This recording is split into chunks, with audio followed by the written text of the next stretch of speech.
युद्ध होता है, जैसे युद्ध होने वाला है सुबह का, महाभारत के युद्ध देखे होंगे, तो युद्ध की शुरुआत होने से पहले एक आदमी जाता है बड़ा सा पिपेहरी लेके, पिर से मार के कहता है सुनो सुनो सुनो, ठीक है ना, युद्ध शुरू होने वाला है, आज इतना युद्ध है, पूरा वो इतिहास भूगोल बताता है, ठीक। उसी को कहते हैं भेरी, जो बजाया जाता है उसको क्या कहते हैं, भेरी। वो हमेशा युद्ध में बजाया जाता है, सेना को सावधान करने के लिए कि आप लोग अपने हथियार को लेकर तैयार हो जाइए, सामने दुश्मन की सेना।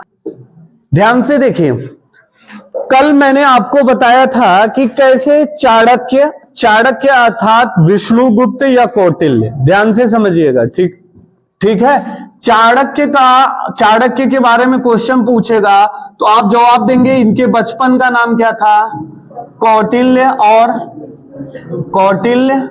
और विष्णुगुप्त, ठीक है ना, ये ध्यान रखिएगा। चाणक्य किसके गुरु थे ऐसा पूछेगा तो आप क्या कहेंगे, चंद्रगुप्त मौर्य। ये मौर्य वंश के संस्थापक हैं चंद्रगुप्त मौर्य। इन्होंने कौन सी पुस्तक लिखी, अर्थशास्त्र। कौन सी पुस्तक लिखी, अर्थशास्त्र। किस पे लिखा गया है, राजनीतिक विज्ञान पर या राजनीति के बारे में लिखा गया है, ठीक। शासन प्रशासन, राजा का जनता के प्रति कर्तव्य, जनता का राजा के प्रति कर्तव्य, ठीक है ना, ये ध्यान रखिएगा। चाणक्य तक्षशिला विश्वविद्यालय के शिक्षक भी रहा करते थे। इन्हीं से कहानी शुरू होती है। दरअसल चाणक्य जब सिकंदर युद्ध करने आ रहा था भारत में, तो चाणक्य जाते हैं नंद वंश के अंतिम शासक घनानंद के पास, ताकि वो देश के पश्चिमोत्तर सीमा पे जाए और जाने के बाद सिकंदर की सेना को रोके और मां भारती की रक्षा और सुरक्षा में अपने कर्म और कर्तव्य पथ पे वो अडिग रहे, ठीक। लेकिन उनके कद काठी को छोटा देख और उनकी कुरूपता, ठीक, देखने में हैंडसम नहीं थे चाणक्य, यही देख के अपमानित करता है घनानंद और अपने दरबार से क्या करता है, बाहर कर देता है, ठीक। दरबार से बाहर करने के बाद वो जैसे ही वहां से निकलते हैं तो रास्ते में उनकी भेंट होती है एक चंद्रगुप्त मौर्य नामक छोटे से बालक की, ठीक है ना। उस बालक को उसकी मां मूरा के या भूरा कहीं लिखा है, उनकी आदेश पे ले जाके तक्षशिला में उसको प्रशिक्षण देते हैं और एक बड़ी सेना लेके नंद वंश के अंतिम शासक घनानंद के ऊपर अटैक करते हैं और उस युद्ध में चंद्रगुप्त मौर्य की जीत होती है और घनानंद की पराजय होती है और मगध यानी भारत की सत्ता पे एक नया वंश जन्म लेता है, जिस वंश का नाम है मौर्य वंश। मौर्य वंश मैंने बताया था। इसके बाद चंद्रगुप्त मौर्य ने 305 ईसा पूर्व में एक जो है सिकंदर का सेनापति था जिसका नाम सेल्यूकस था। सेल्यूकस से युद्ध लड़ा, उस युद्ध में सेल्यूकस को परास्त किया। परास्त करने के बाद सेल्यूकस की बेटी हेलेना से शादी करता है। 4 क्षेत्र को अपने में मिलाया, कौन, काबुल, कंधार, हेरात और बलूचिस्तान। ये 4 क्षेत्र सेल्यूकस से चंद्रगुप्त मौर्य लेता है और हेलेना से शादी करता है और इसके बदले में 500 हाथी जो है सेल्यूकस को गिफ्ट करता है, ठीक। इतनी कहानी कल हमने बताई थी आपको, चंद्रगुप्त मौर्य से हुआ था इतना। आज जो कहानी चलेगी वो चंद्रगुप्त मौर्य के बेटे, मैंने आपको बताया था चंद्रगुप्त मौर्य अपने आखिरी समय मतलब अपने जीवन के अंतिम समय में उसके पूरे राज्य में 12 वर्षों का अकाल आया था। कितने वर्षों का? 12। और उस अकाल को झेल नहीं पाया तो भद्रबाहु के साथ वो निकलता है दक्षिण भारत की ओर और चंद्रगिरी पर्वत पे जाकर एक श्रवण बेलगोड़ा स्थान पे संलेखना विधि के द्वारा अपने प्राणों की आहुति देता है। और इसी बात से हमें पता चलता है कि चंद्रगुप्त मौर्य अपने जीवन में अंतिम समय में जैन धर्म को स्वीकार किया, तभी तो संलेखना विधि द्वारा प्राण की आहुति दी। तो हमें एक चीज पता चल गया कि चंद्रगुप्त मौर्य किस धर्म से बिलोंग करते थे? जैन धर्म से। किससे? जैन धर्म। चंद्रगुप्त मौर्य के एक बेटा हुआ बिंदुसार।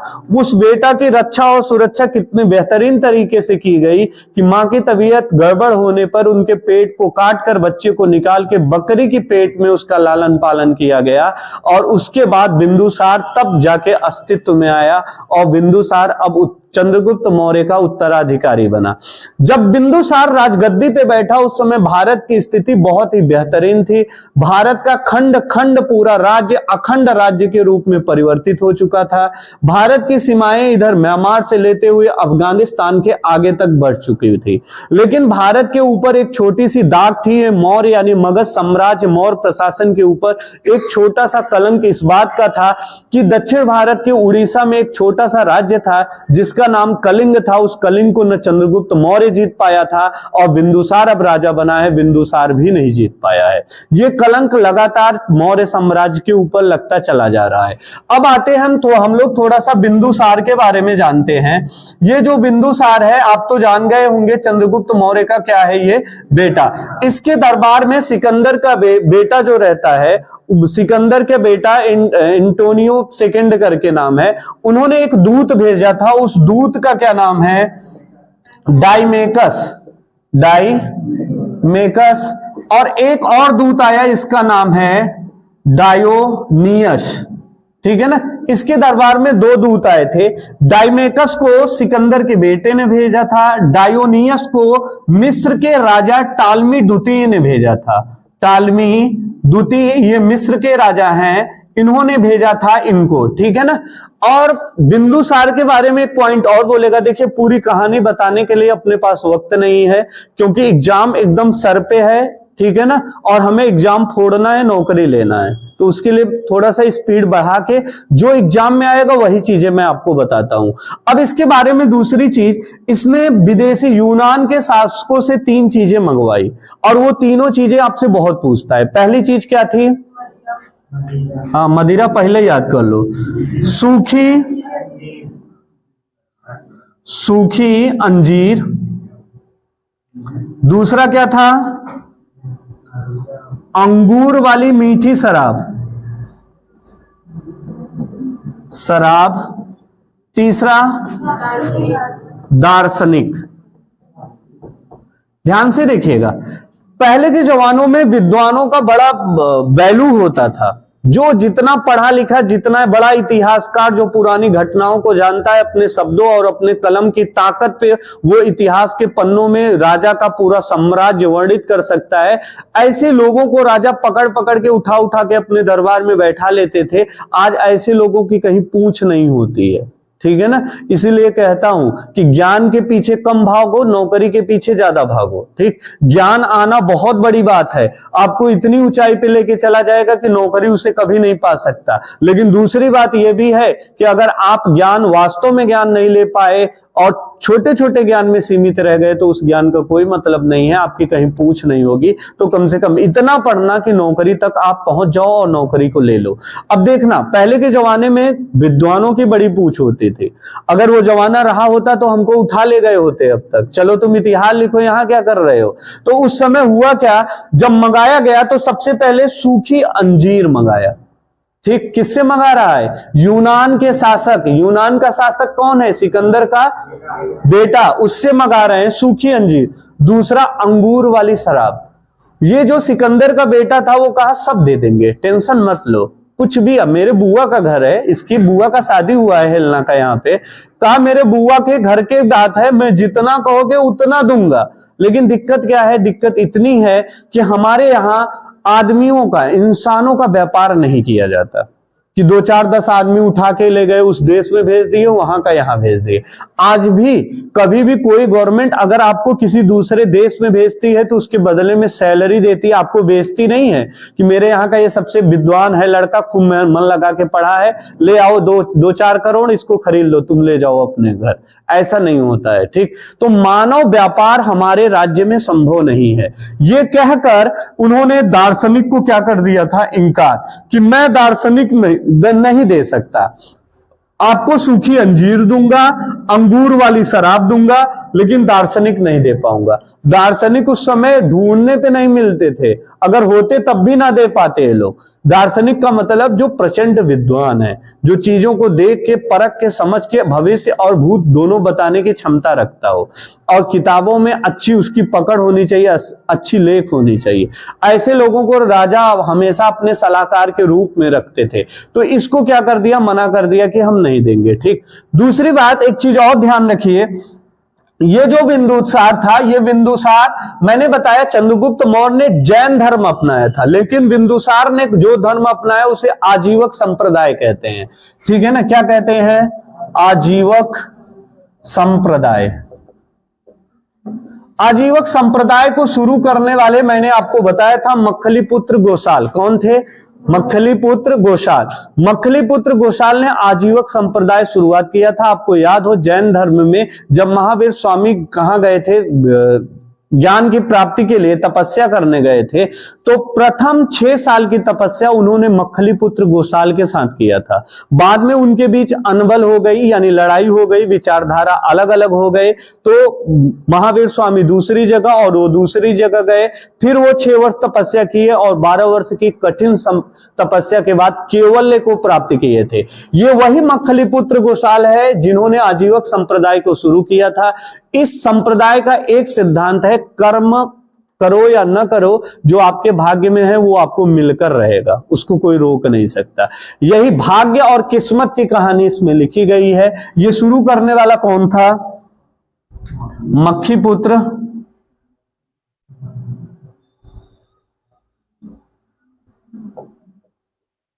गोसाल। ठीक है ना, ये आजीवक संप्रदाय का क्या था, स्वामी।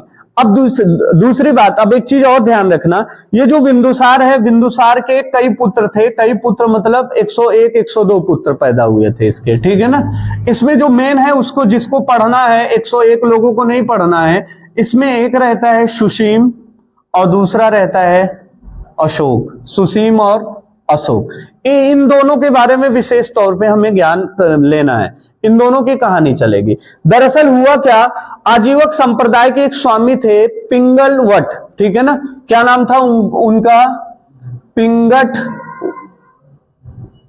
वट, पिंगल वन या वट ऐसे है। ठीक है ना, ये आजीवक संप्रदाय के संत हैं।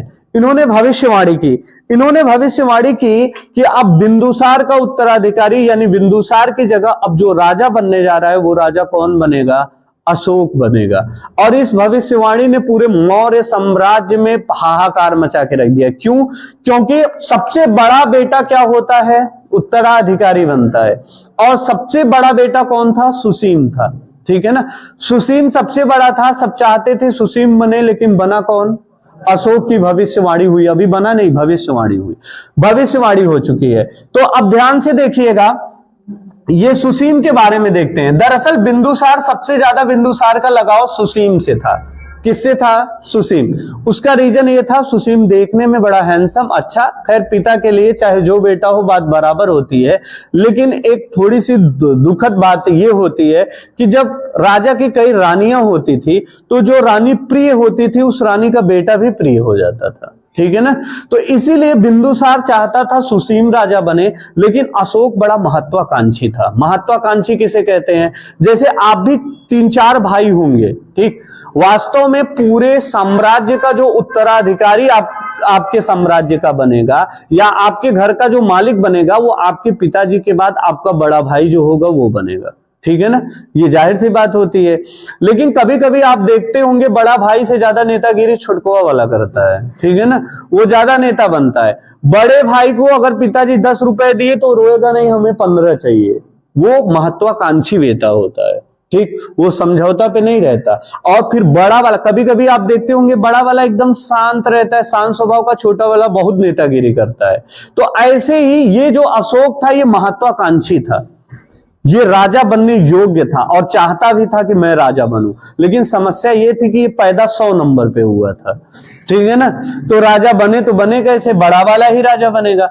सुसीम थोड़ा सा सरल और सीधे टाइप का था, एकदम सीधे स्वभाव का था, लेकिन बिंदुसार नियमानुसार सुसीम को चाहता था। ठीक, अब देखिए दिक्कत कहां आई, क्योंकि आपको पता होगा चंद्रगुप्त मौर्य के गुरु या पीएम या प्रधानमंत्री, तीनों शब्द बोलेगा तो आप कहेंगे चाणक्य थे। बिंदुसार के समय भी चाणक्य इसके प्रधानमंत्री थे। कौन थे? पीएम इसके प्रधानमंत्री थे चाणक्य, ठीक है ना। चाणक्य ये क्या करते थे? सलाह देते थे, चाणक्य, ठीक है ना। ये सलाहकार थे। लेकिन कुछ वर्षों के बाद मैंने बताया था ये सन्यास की ओर ग्रहण किए और राज दरबार को छोड़ के चले गए। तब जो पीएम बना वो राधा गुप्त बने। कौन बना? राधा गुप्त। और राधा गुप्त की इच्छा थी कि बिंदुसार के खत्म होने के बाद इसके न रहने पे जो राजा बने वो अशोक बने, न कि सुसीम बने। ये राधा गुप्त स्वयं चाहता था। और राधा गुप्त 500 मंत्रियों का सबसे बड़ा हेड यही था, ठीक है ना। ये सबसे मेन था। तो इसकी चाहत कहीं ना कहीं बहुत बड़ी चाहत थी, ठीक है। ये सब कहानी चल रही थी, उसी बीच बिंदुसार बीमार हुआ। और जब ये बीमार हुआ तो हाहाकार और बढ़ गई कि राजा अब फाइनल होने वाले हैं, देखो अब समझौता होने वाला है कि कौन आगे उत्तराधिकारी का पद संभालेगा। हुआ क्या? तक्षशिला में क्या हो गया? विद्रोह। इसके समय में, बिंदुसार के समय में कहां विद्रोह हुआ? तक्षशिला या उज्जैन? उज्जैन में वो था, गवर्नर था अशोक, ठीक है ना। तक्षशिला कहां हुआ? तक्षशिला में विद्रोह हुआ। उज्जैन का गवर्नर उस समय कौन था? अशोक। और तक्षशिला का गवर्नर कौन था? सुसीम। जो राजा होते थे तो ऐसा नहीं था बेटे को बैठाए रहते थे, तुम इंतजार करो मैं मर जाऊं तो तुम राजा बन जाना। उनको गवर्नर बना के भेजते थे कि इतना क्षेत्र तुम देखते रहो, तभी तो आदत पड़ेगी कि अचानक में राजा बने, इतना काम आ गया कहे हमारा खोपड़ी भंजन हो गया, इस्तीफा देता हूं मैं। ऐसा नहीं कर सकते, तो उनको गवर्नर बना के भेजा जाता था। उज्जैन का गवर्नर अशोक था, वही तक्षशिला का गवर्नर सुसीम था। और जैसे ही तक्षशिला में विद्रोह हुआ, विद्रोह मतलब राजा के खिलाफ लोग नारे लगाने लगे, विरोध करने लगे राजा का कि ये राजा हमारे कल्याणकारी राजा नहीं है, ठीक। जो सुसीम था, सुसीम ने बहुत प्रयास किया लेकिन लोग वहां माने नहीं। आए दिन राजा का पुतला फूंका जाता था, राजा के विरोध में नारे लगाए जाते थे, राजा की कोई भी दल या टुकड़ी वहां जाती थी तो दौड़ा पीट पाट लिया जाता था, ठीक है ना। तो हुआ क्या? इस विद्रोह को रोकने के लिए बिंदुसार को गुस्सा आया, कहा तुम बहुत उछलते हो ना, पैंतीस हो और राजा बनोगे तुम, जाओ विद्रोह को रोक के दिखाओ तब जानू। अशोक को भेज दिया विद्रोह को दबाने के लिए। अशोक यहां पे गया। अशोक बड़ा खतरनाक टाइप का इंसान है, ये सीधे बात नहीं करता, डायरेक्ट तलवार से बात करता है, बड़ा खूंखार टाइप का इंसान है ये, ठीक है ना। पहुंचते ही गया और कहा ये बताओ किसको किसको प्रॉब्लम है, इधर आओ मेरे सामने बताओ। तो 2-4-10 लोगों ने आवाज उठाई हमें ये समस्या है। तुरंत तलवार निकाल कर सबको गर्दन काट दो, काट दिया गया। फिर कहा किसको किसको प्रॉब्लम है, सब कहा महाराज कोई प्रॉब्लम नहीं, सब ठीक है, एकदम बढ़िया राजा, इससे बढ़िया राजा है ये नहीं है। दूसरे दिन से उसका विरोध खत्म और ये आ गया उज्जैन में। कहा देखिए एक दिन का काम था, फालतू तुम लोग इतना परेशान थे।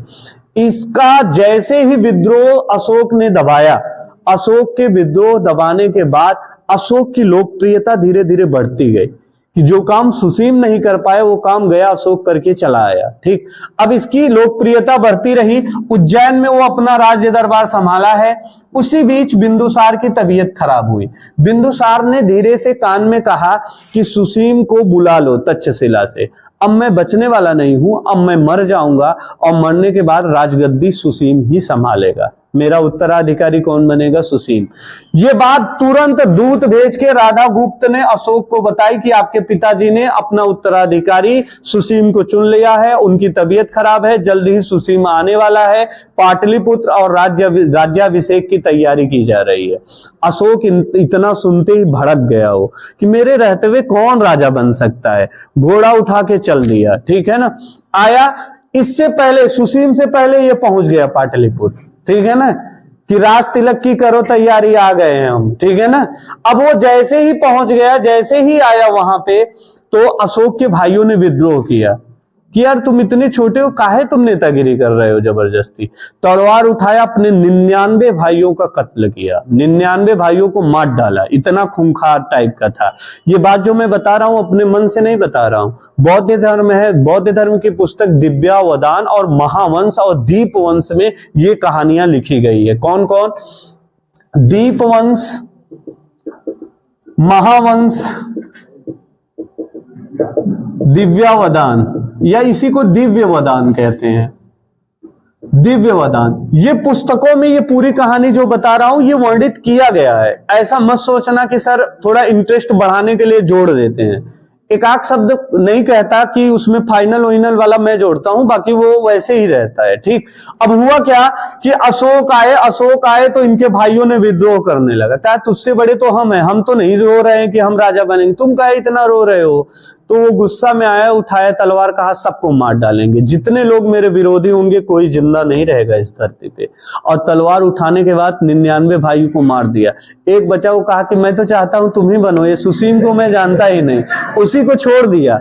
कहा चलो तुमको छोड़ देते हैं। 101 भाई थे, उसको छोड़ दिया।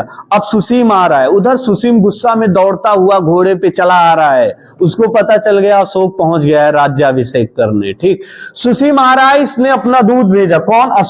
अशोक दूत भेजा रात्रि के समय, दिन रात 24 घंटे घोड़ा दौड़ाए पड़ा है, ठीक है ना। और अपना दूत भेजा और कहा जब रात्रि का समय हो, जंगलों के बीच में जो रास्ता ऐसे चला आ रहा है, इसी पे घोड़े से दौड़ते हुए कौन जा रहा है? सुसीम।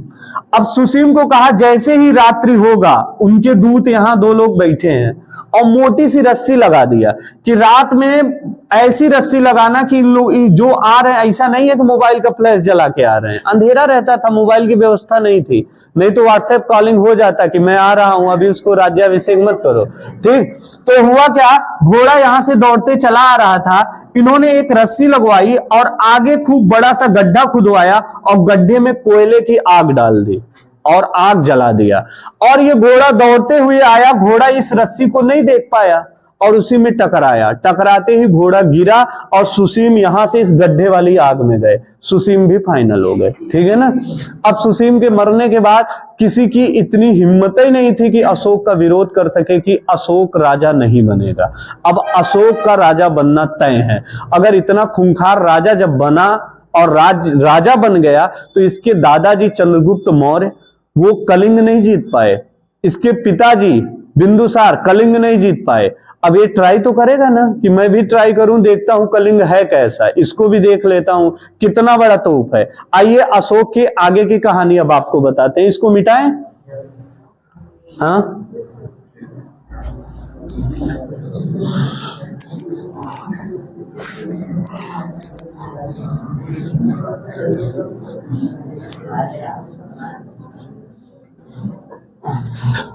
चले, इसका जो राज्याभिषेक हुआ था 269 ईसा पूर्व में, इसका क्या हुआ?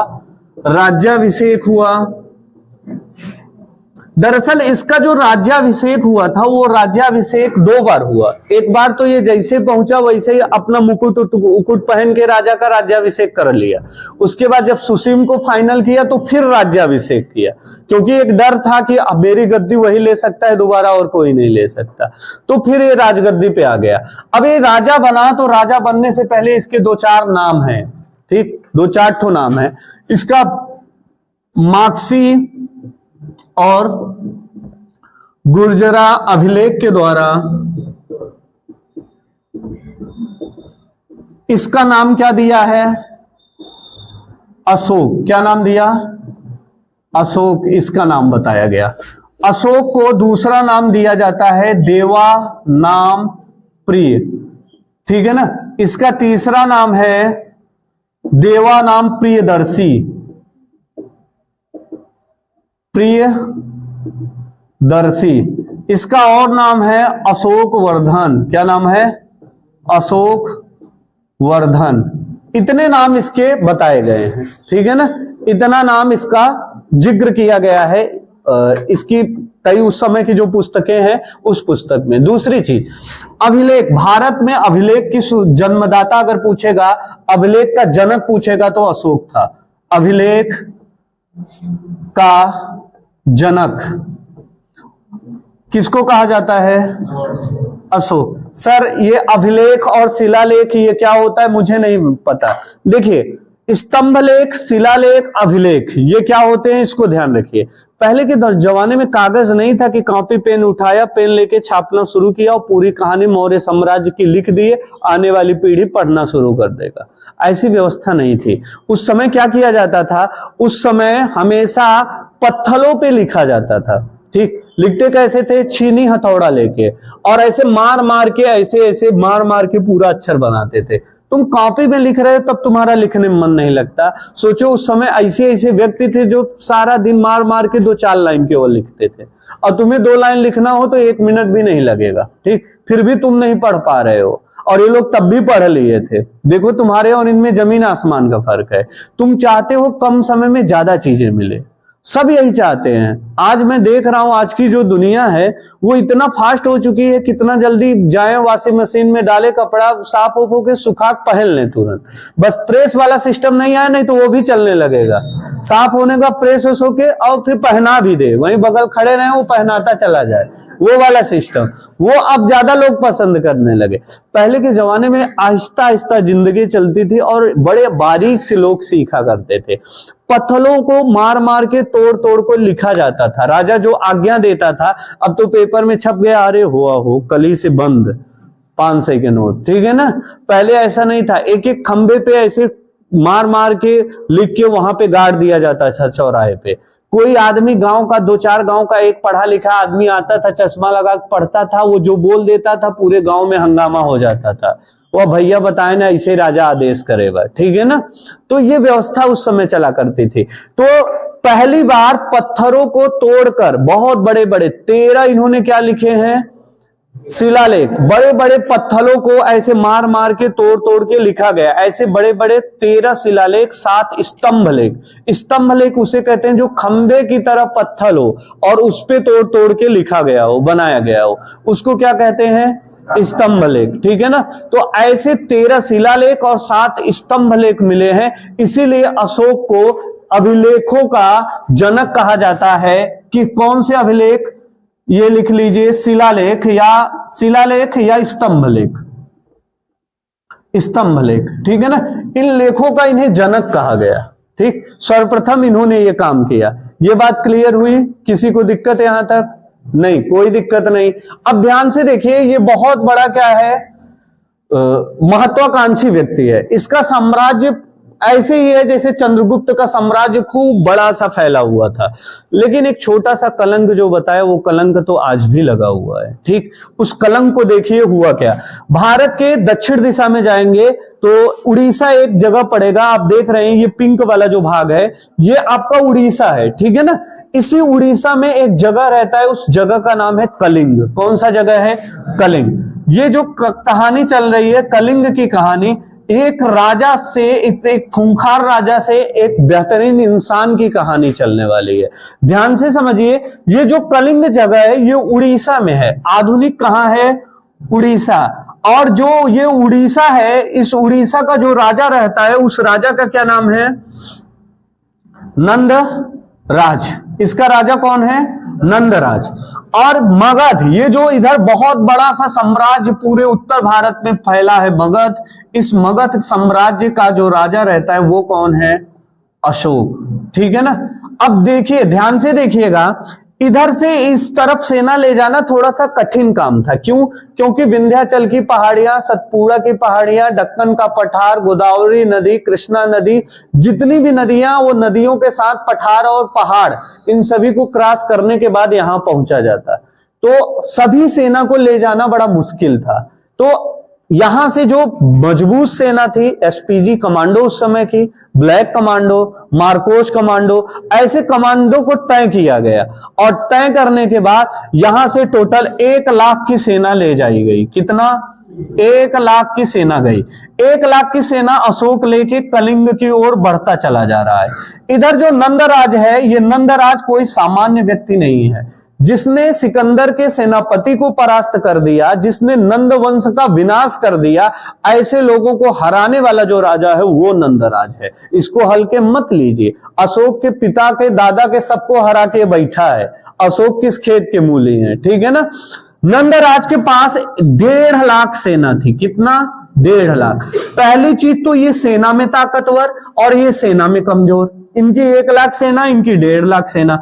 दूसरी चीज, जब कभी भी आप कोई भी एग्जाम एक बार निकाल लीजिए, पुलिस का एग्जाम आपने एक बार दिया निकल गया, दोबारा दिया निकल गया, तीसरी बार आपको लगेगा हलवा पूड़ी है यार, ऐसे उड़ा देंगे इसको, तो क्योंकि आपने 2 बार निकाल दिया, आपका आत्मविश्वास 7वें आसमान पे है, पक्का।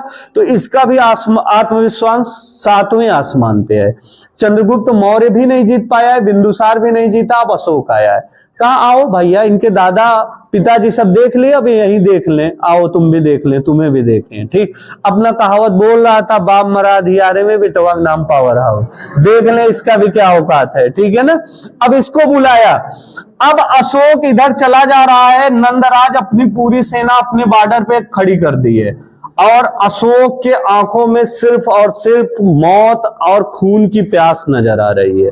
ठीक, वो बस इतना देख रहा है कि साला ये कलिंग वाला ना अपने आप को पता नहीं क्या समझता है, अभी ये जानता नहीं कि मैं अपने भाई को अपना भाई नहीं समझा, अपने बाप को अपना बाप नहीं समझा, तुम किस खेत के मूली हो यार, तुम्हें उखाड़ के फेंकने लगूंगा तो सांस तक नहीं लूंगा।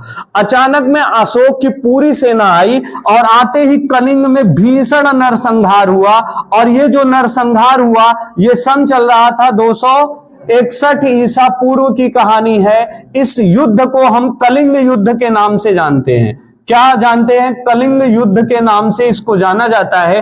अशोक की सेना 1.5 लाख सेना, 1 लाख अशोक की सेना नंदराज के 1.5 लाख सेना के साथ इस तरीके से भयंकर युद्ध लड़ती है कि युद्ध के मैदान पे धूल के अलावा और कुछ नहीं दिखता, इंसान तो दिखते नहीं, इतनी धूल, घोड़े और हाथियों की चहचहाहट और सैनिकों की चीख, इसके अलावा तो कुछ नहीं सुनाई दे रहा था। उस युद्ध की भूमि पे दिखता ही नहीं था, इतना भयंकर युद्ध चला। और जैसे ही बादल, वो धूल के कण जैसे ही जमीन पे नीचे बैठने लगे, तो शाम को लोग देखने गए कि देखते हैं इस युद्ध में नंदराज जीता या अशोक। तो देखे नंदराज जो यहां पे है, इसकी पूरी सेना मौत के घाट पे उतर चुकी है, और पूरा कलिंग का मैदान लाशों से बिछ गया है, और अशोक की सेना उन लाशों में अपने सैनिकों की लाश बीन रही है वहां पे। ये दृश्य देख के पूरा का पूरा कलिंग रो पड़ा खून के आंसुओं से। माताएं जितनी थी, जितने छोटे छोटे बच्चे थे, सबको काट डाला गया, जो युद्ध भूमि पे मिला सबको काट डाला गया। ठीक है ना, यहाँ पे लाशें बिछ गई, और अशोक युद्ध जीतने के बाद अपनी सेना को लेके वापस अपने साम्राज्य की ओर बढ़ा, और ये पूरी दुनिया को बता दिया कि जो कलिंग को मेरे दादा और पिता नहीं जीत पाए, उस कलिंग को पलक झपकते ही मैं जीत के दिखाया। जीत तो गया, लेकिन जीतने के बाद पूरी कहानी बदल गई। बदली क्या?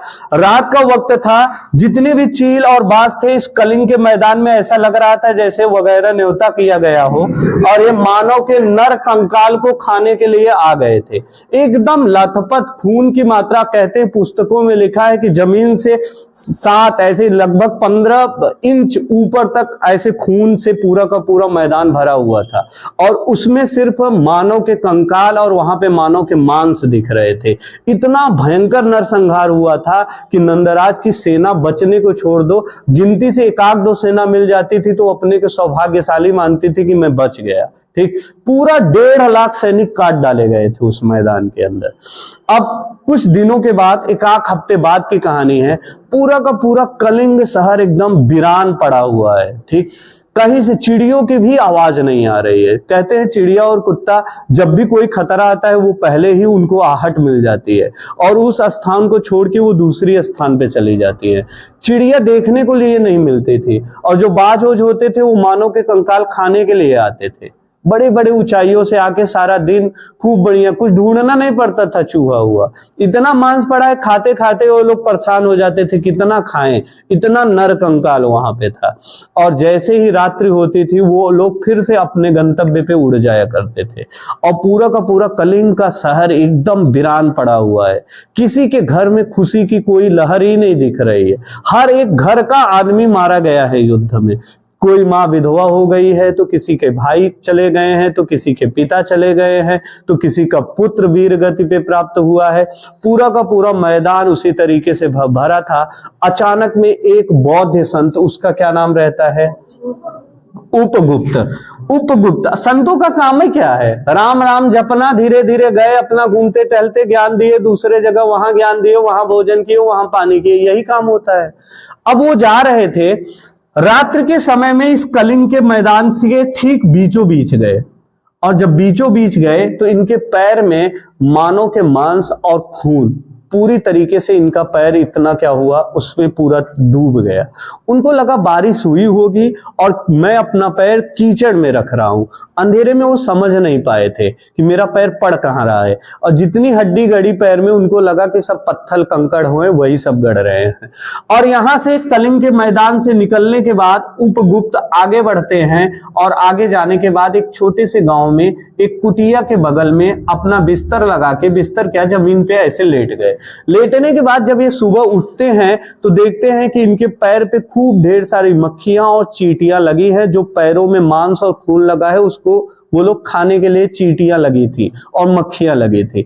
जब उन्होंने अपना पैर देखा तो आश्चर्यचकित रहे, उन्हें लगा कोई पैर मेरा रात में काट डाला है। ठीक, उसके बाद जब देखे तो कहीं दर्द हो ही नहीं रहा है, तो गए पैर धोए तो सब साफ भी हो गया।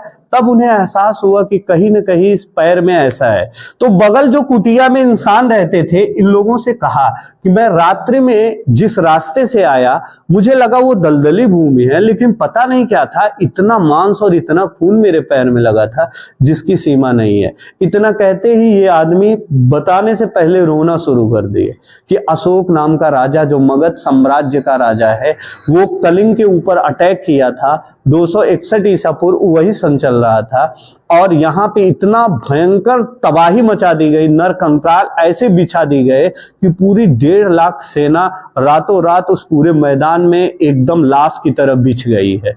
इतना सुनते ही उपगुप्त कहा, यार हम लोग चींटी तक नहीं मारते, ठीक है ना, और इसको भी हत्या और हिंसा में लेते हैं। ये साले 1-1 लाख मार मार के राजा बने पड़े हैं यार। इनका कैसा शरीर है कि कैसी खोपड़ी है, समझ में नहीं आ रहा है। उपगुप्त निकला और निकल गया कि हम अशोक के पास चलेंगे, उसको ज्ञान देंगे, उसको बताएंगे, समझाएंगे, तुम इंसानों की तरह रहना सीख लो। ठीक, लेकिन जो इतना खूंखार हो, कभी इंसानों की बात मान सकता है क्या, ये आगे देखेंगे। उपगुप्त चलता है और मगध साम्राज्य की ओर आ गया। किसके पास? अशोक के पास। अशोक के पास आता है, कहता है कि अशोक आप एक महान शासक हैं, भारत ही नहीं वरन विदेशों की सीमा भी आपकी सीमा से लगती है। आपका वर्चस्व इतना ज्यादा है जिसकी तारीफ मैं अपने मुंह से नहीं कर सकता। जहां तक जमीनें आपकी है वहां तक आप पूरे जीवन में घूम नहीं सकते, इतना साम्राज्य आपके पास है। शासन करने की बात दूर है, इतना बड़े क्षेत्र के राजा है। तो मैं आपसे पूछना ये चाहता हूं कि आप इंसानों के खून के इतने प्यासे क्यों हो गए? क्यों दूसरे के माँ, बहन, बेटी और हस्बैंड को आपने पूरी तरीके से बर्बाद और तबाह कर दिया, जब आपको इस क्षेत्र में न राज्य करना था न रहना था, सिर्फ ये दिखाने के लिए कि मैं इस धरती का सबसे ताकतवर राजा हूं, इसलिए आपने लाखों लोगों को नरसंहार करके लाश के रूप में बदल दिया। ये आप बोले होते तो मैं वहां के राजा से मैं बुलवा देता, वो कह देता कि हाँ अशोक आप ही महान है। इसके लिए लाखों लोगों की जान लेने की क्या जरूरत थी? अपना वर्चस्व दिखाने के लिए आपने इतना बड़ा काम कर दिया। आपको पता है आपने तो कर दिया, लेकिन भगवान के घर देर है अंधेर नहीं है। अभी वक्त बीता नहीं है, अब भी आप इंसान की तरह जीवन रहना सीख लेना तो आपका कल्याण हो जाएगा। वरना अंतिम समय में सिकंदर भी जब मरने लगा था तो वो बोल के गया था, पूरी दुनिया को जीतने वाला सिकंदर आज अपनी कब्र से हाथ इसलिए बाहर किया हुआ है ताकि आगे आने वाली पीढ़ियां ये जान सके कि खाली हाथ आया हूं और खाली हाथ जा रहा हूं। ठीक है, इतनी बात सुनते ही अशोक कहा, यार ये तो बहुत बड़ी गलती हो गई यार, सही कह रहा है, मैंने हत्या तो बहुत भयंकर किया है। अब वो उपगुप्त के चरण में आया कि प्रभु हमको मार्गदर्शन करिए, हमें क्या करना चाहिए। अशोक को कहते हैं कि तुम अभी आज से ही बौद्ध धर्म स्वीकार करो और भेरी घोष को छोड़कर धम्म घोष की ओर निकल पड़ो। जैसे ही उपगुप्त से मिलता है अशोक क्या करता है, भेरी घोष का त्याग किया। सर सब समझ में आया, पता नहीं क्या भेरी फेरी बोल दिए, यही नहीं समझ में आया। भेरी घोष को त्याग दिया और कौन सा धम्म घोष को अपनाया। ये क्या होता है, आप लोग महाभारत देखे होंगे, जब कभी भी युद्ध होता है, जैसे युद्ध होने वाला है सुबह का, महाभारत के युद्ध देखे होंगे, तो युद्ध की शुरुआत होने से पहले एक आदमी जाता है बड़ा सा पिपेहरी लेके, पिर से मार के कहता है सुनो सुनो सुनो, ठीक है ना, युद्ध शुरू होने वाला है, आज इतना युद्ध है, पूरा वो इतिहास भूगोल बताता है, ठीक। उसी को कहते हैं भेरी, जो बजाया जाता है उसको क्या कहते हैं, भेरी। वो हमेशा युद्ध में बजाया जाता है, सेना को सावधान करने के लिए कि आप लोग अपने हथियार को लेके तैयार हो जाइए, सामने दुश्मन की सेना आपको ललकारने आ रही है, हो सकता है कि आपकी ये शरीर पलक झपकते ही लाश में परिवर्तित हो जाए, उनको पूरी तरीके से एनर्जी आ जाए, वो तुरंत एक्शन में आ जाए, इसलिए वो बजाया जाता है, उसको भेरी घोष कहते हैं।